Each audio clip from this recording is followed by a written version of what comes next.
We're going to have a look at the light-independent reaction of photosynthesis in today's tutorial, sometimes called the Benson-Calvin cycle, named after the people who discovered the sequence of events that happens during this reaction. Let's have a quick look at the GCSE equation.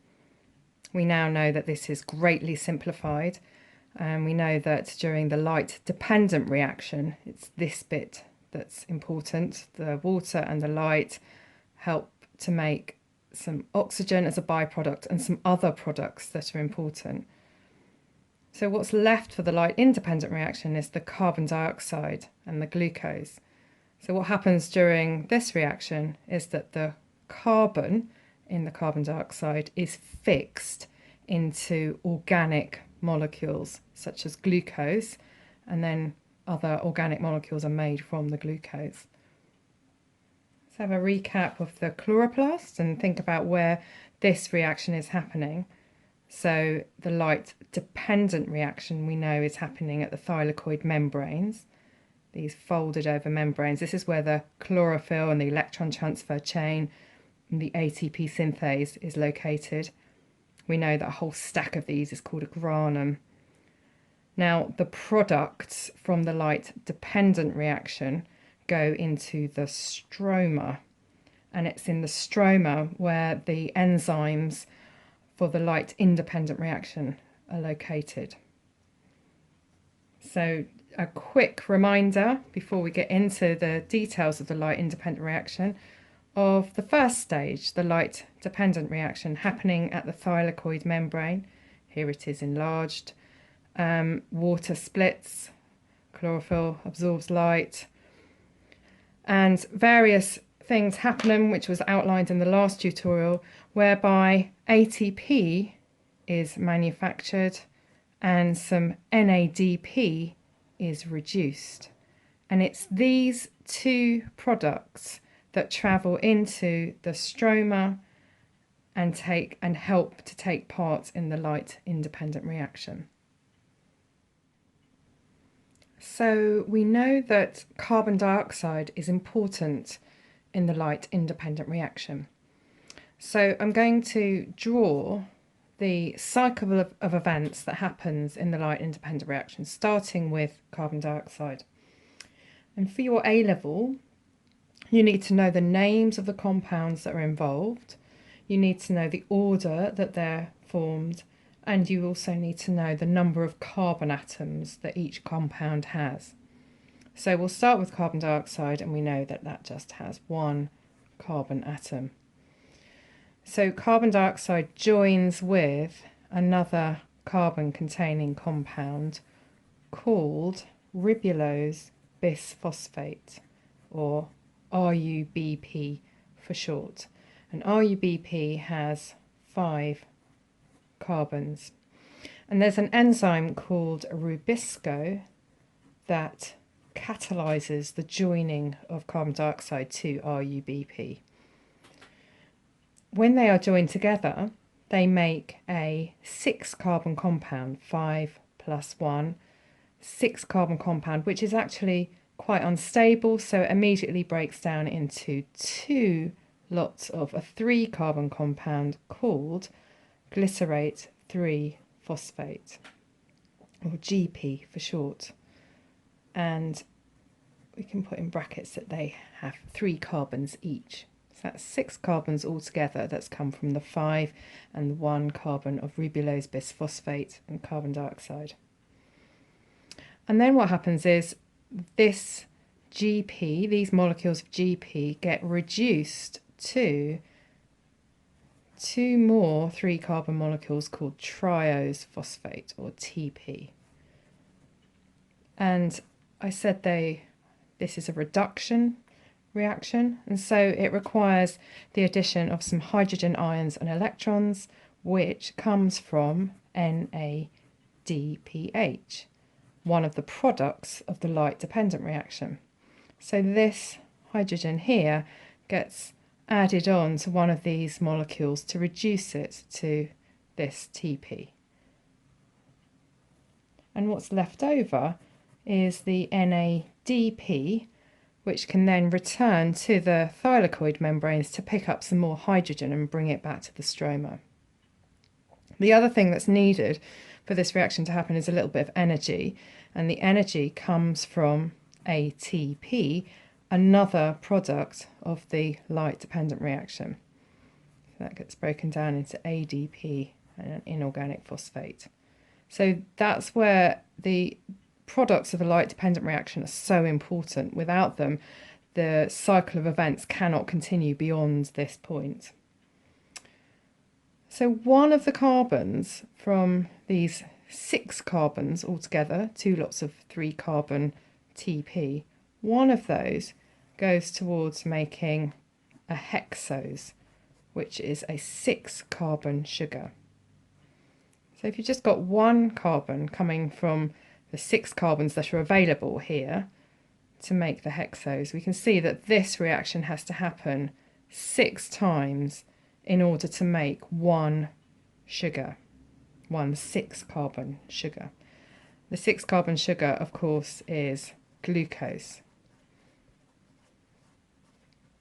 And glucose in the plant cell can be made into all sorts of other organic molecules.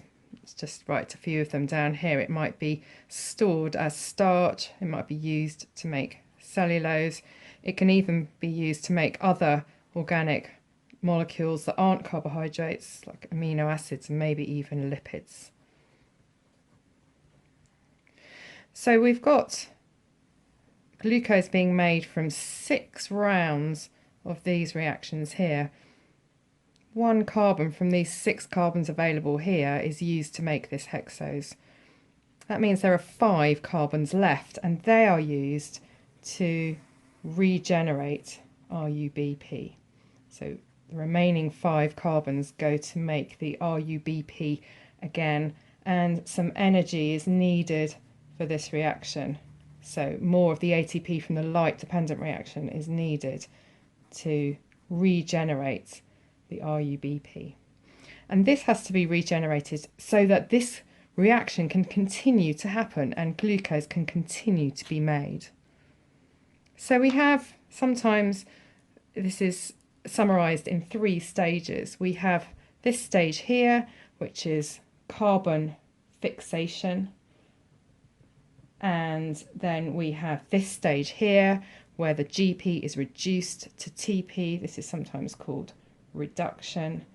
And then the third stage is where 5 of the carbons that comes from this 6 carbon collection here is used to regenerate the RUBP. Regeneration.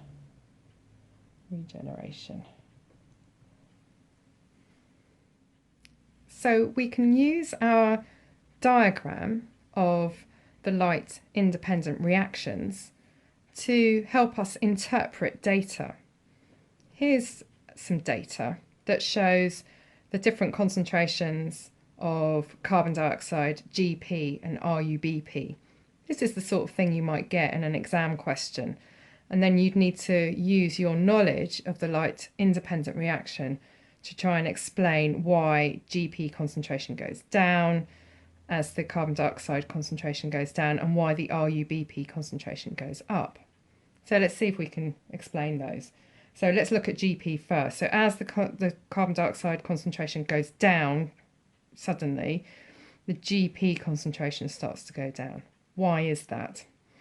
Well, if we look at our light independent reaction, we can see that CO2 has to combine with RUBP in order to make the GP. If there's no carbon dioxide, as is the case at this point here, there will be nothing for the RUBP to combine with, and therefore there'll be no GP. So that explains why the GP is going down. Can we explain why the RUBP is going up in concentration? So if there's no CO2, remember for some time this part of the reaction will carry on happening while there is still some GP left.